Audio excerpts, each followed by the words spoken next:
Thank you Lord. Tapos din yung bakod, grills na lang. Sa palagay ko mga 100,000 na naman ito na budget. At least 100,000 na lang siguro to. Kasi 900 square meter. Dala na plaster. At saka bakal. Temporary muna. Kasi hindi pa tapos. Yan, 900 square meter ito.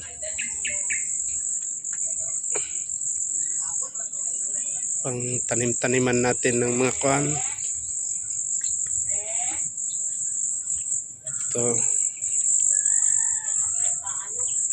At least kahit wala tayo talagang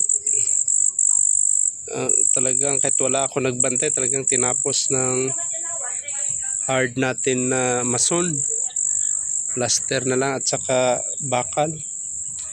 Gaya nung sa kabila. Sa 900 square meter lot area, tatlong lote, 300.